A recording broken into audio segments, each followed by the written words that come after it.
माने आसिचंती विज्ञानी माने आसिचंती पदार्थ विज्ञान रु आसिचंती उद्भिद विज्ञान रु आसिचंती प्राणी विज्ञान रु आसिचंती विभिन्न विज्ञान विभाग रो अध्यापक माने विज्ञानी माने आसिचंती ठाकुर पाखरे बसिबा क्षणी ठाकुर को विभिन्न भाग रे प्रश्न करचंती ठाकुर जो समाधान देचंती जो उत्तर देचंती ताहा से चरम रो जो कथा से विज्ञानी माने जानि नाहंती अति चरम कथा कहिचंती सेतबळे से विज्ञानी माने भाबे को जाइचंती जे एई साधारण पल्ली ग्राम रे रहुतिबा एक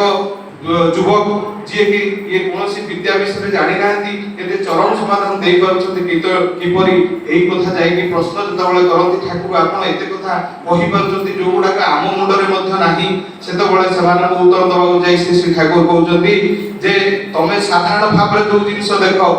मनर एटा आलोचना प्रसंग अछि आपण माने साधारण भाव रे जो जिंस देखंती मु ताकू 3000 गुण बड़ करी देखि पारे चिंता करंतु 3000 गुण बड़ करी देखि परथुबा लोक कोन जने साधारण लोक जदि पृथ्वी पृष्ठ रे के जने भगवान बोली जदि वाडा के थाए तेणु सेही जिंस ठाकुर को पई प्रयोज्य होई पारे से दिन से ठाकुर को पाखु को केष्टदा आसीथिले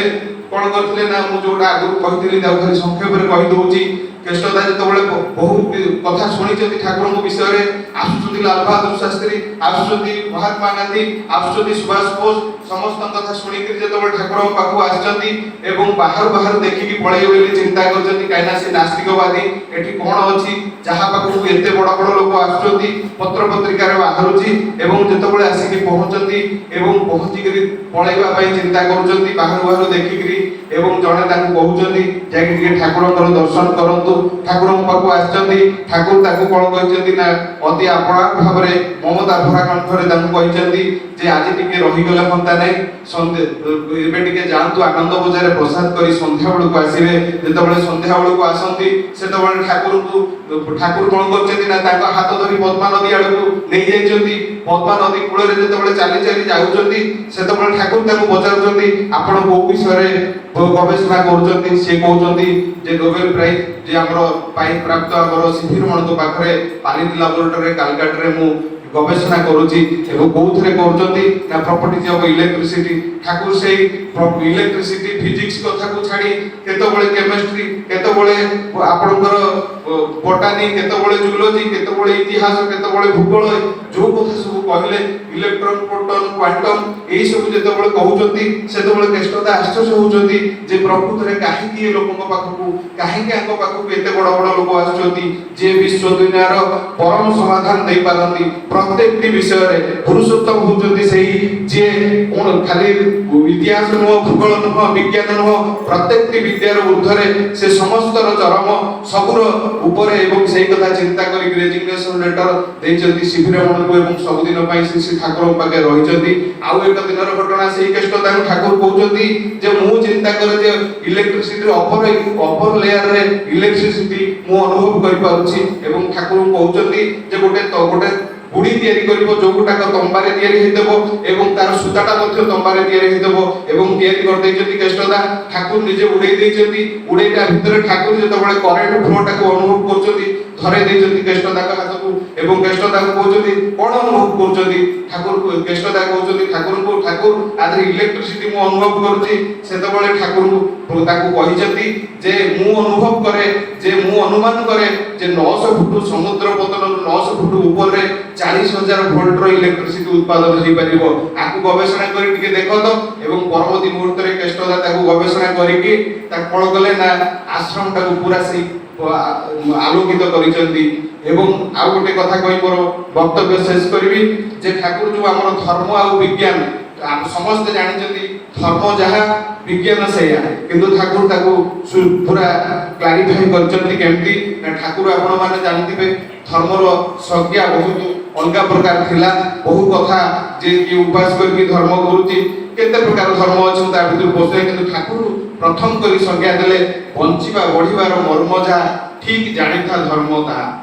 देखंतु आ विज्ञान रो डेफिनेशन आपण माने ठाकुर देना समस्त दैचंती विज्ञान रो अर्थ आपण मोटा मोटी जदी बुझिबा को चाहिबे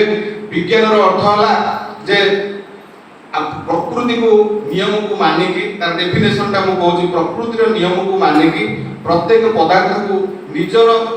ମାନେ ମଣିଷର ଯୋଉ ଗୋଟାକ ବଞ୍ଚିବା ବଢିବାରେ ସହାୟକ ହବ ତାକୁ ଆଗେଇ ନେବାଟା ହେଲା ବିଜ୍ଞାନ। ଆପଣ ଏସିଟେ ଦେଖନ୍ତୁ, ଫ୍ୟାନଟେ ଦେଖନ୍ତୁ, ଯାହା ବି ଦେଖନ୍ତୁ ଆପଣ ବିଜ୍ଞାନଗତ ଜିନିଷ ପ୍ରତ୍ୟେକଟି ଜିନିଷ ମଣିଷ ତାର ସୁଖ ସୁବିଧା ପାଇଁ ତିଆରି କରିଛି। ଧର୍ମଟା ଦେଖନ୍ତୁ, ଠାକୁର କହିଲେ ବଞ୍ଚିବା ବଢିବାର ମର୍ମ ଯାହା, ଭଲ ଭାବରେ ବଞ୍ଚିବା ଏବଂ ଭଲ ଭାବରେ ବଢିବାଟା ହିଁ ଧର୍ମ। ତେଣୁକରି ଆପଣ ଚିନ୍ତା କରନ୍ତୁ ଧର୍ମ ଆଉ ବିଜ୍ଞାନ ତେଣୁ ଠାକୁର କହିଛନ୍ତି ଧର୍ମ ଆଉ ବିଜ୍ଞାନ ଦିଟାକ ଏକା ଜିନିଷ। ତେଣୁ ମୁଁ ଆଉ ବିଶେଷ କହିବିନି, ଗୋଟିଏ କଥା ଖାଲି କହୁଛି, ଠାକୁର ଯେତେବେଳେ ଥିଲେ ତାଙ୍କ ପାଖକୁ ଗୋଟେ ଚିଠି ଆସିଲା ଯେ ଆମର ନରେନ୍ଦ୍ର ରୁଦ୍ର ଭାଇ ତାଙ୍କର ପୁଅ ହେଲେ ପୂର୍ଣ୍ଣ ବେଲଘାଟର, ସେ ମୁର୍ମୂଷ ଅବସ୍ଥାରେ ପଡ଼ିଛନ୍ତି, ସବୁ ଡାକ୍ତର ଫେରେଇ ଦେଇଛନ୍ତି, ତାଙ୍କ ପାଇଁ କୌଣସି ମେଡିସିନ ନାହିଁ ସେ ରୋଗ ପାଇଁ, ତାଙ୍କୁ ଗୋଟେ ରୋଗ ହେଇଛି ପ୍ଲୁରିସ୍ ରୋଗ। ଠାକୁରଙ୍କ ପାଖକୁ ଯେତେବେଳେ ଚିଠି ଆସିଛି ଠାକୁର ସେ ଚିଠି ପାଇକରି ବ୍ୟତିବ୍ୟସ୍ତ ହେଇଛନ୍ତି, କାହିଁକିନା ମୃତ୍ୟୁଶଯ୍ୟାରେ ସେ ପଡ଼ିଛି ଏବଂ ଠାକୁର ଏତେ ବ୍ୟସ୍ତ ହେଇଛନ୍ତି କେମିତି ସେ ବଞ୍ଚିବ ପରମ ପିତାକୁ ଜଣେଇଛନ୍ତି। ଏବଂ ଠାକୁର ଗୋଟେ ଭାଇକି ଡାକିକି ଆସି କହୁଛନ୍ତି ମୁଁ ଗୋଟେ ବତଉଛି ଗୋଟେ ଇଞ୍ଜେକ୍ସନଟେ ତା ପାଇଁ ତିଆରି କରିବା ଏବଂ ସେ ଇଞ୍ଜେକ୍ସନଟା ନେଇ ସେ ପିଲାଟାକୁ ଦବ। ଏବଂ ଠାକୁର ସେ ଇଞ୍ଜେକ୍ସନଟା ତିଆରି କରିଛନ୍ତି ନିଜେ ଏବଂ ସେ ଇଞ୍ଜେକ୍ସନ ନାଁଟା ଦେଇଛନ୍ତି ସ୍କିଜୋମାଇସିଟିନ୍, ଯୋଉଟା କି ଆଗରୁ କେବେ ଉଦ୍ଭାବିତ ହେଇନଥିଲା। ତେଣୁ ସେଇ ଇଞ୍ଜେକ୍ସନଟି ତିଆରି ହେଲା ଏବଂ ସେ ପୂର୍ଣ୍ଣ ବାବୁଙ୍କୁ ଦିଆହେଲା, ନରେନ୍ଦ୍ର ରୁଦ୍ର ଭାଇଙ୍କ ସେ ପୁଅକୁ ପୂର୍ଣ୍ଣକୁ ଦିଆହେଲା ଏବଂ ସେ ଜୀବିତ ହେଇକରି ମୃତ ଅବସ୍ଥାରେ ଯୋଉଠି ଡାକ୍ତର ଫେରେଇଥିଲେ ସେ ମୃତ ଅବସ୍ଥାରେ ପୁଣି ଜୀବିତ ହେଲା। ତେଣୁ ଚିନ୍ତା କରନ୍ତୁ, ସେ ମୁଁ ବିଶେଷ କହିବି ନାହିଁ, ସେ ଆମରି ଭିତରେ ସେଇ ହସ କାନ୍ଦ ଭିତରେ ଆମରି ଭିତରେ ଖେଳା ବୁଲା କଲେ ମଧ୍ୟ ଆମ ଭିତରେ ଭାଗ ନେଲେ ମଧ୍ୟ ସେ ହଉଛନ୍ତି ପୁରୁଷୋତ୍ତମ, ସେ ହଉଛନ୍ତି ଆଚାର୍ଯ୍ୟ, ସେ ହଉଛନ୍ତି ଇଷ୍ଟ। ଆମର କାମ ହେଲା ତାଙ୍କୁ ଧରି ତାଙ୍କରି ମାର୍ଗରେ ଯିବା। ସିଏ ତ ଅଲରେଡି ପ୍ରତିଷ୍ଠିତ, ସାରା ଦୁନିଆ ତାଙ୍କୁ ଜାଣିଛି, ଏ ବିଶ୍ୱରେ ସାରା ସମସ୍ତେ ଜାଣିଛନ୍ତି, କିନ୍ତୁ ଆମରି ତାଙ୍କରି ମାଧ୍ୟମରେ ଯାଇକି ତାଙ୍କରି ସେଇ ସତ୍ତାକୁ ମନନ କରି ପାଥେୟ କରି ଚାଲିଲେ ଆମେ ଆଗେଇ ଯିବା। ସଦ୍ଗୁରୁଙ୍କର ଶରଣାପନ୍ନ ହୁଅନ୍ତୁ, ସତ୍ସଙ୍ଗର ଆଶ୍ରୟ ଗ୍ରହଣ କରନ୍ତୁ। ମୁଁ ନିଶ୍ଚୟ କରି କହୁଛି ତୁମର ଉନ୍ନୟନ ପାଇଁ ତୁମକୁ ଭାବିବାକୁ ହେବ ନାହିଁ। ବର୍ତ୍ତମାନ ବିଶେଷ ଭାବରେ ଆଲୋଚନା ରଖୁଛନ୍ତି ଲଫାଙ୍ଗ ସତ୍ସଙ୍ଗ ଆଗତ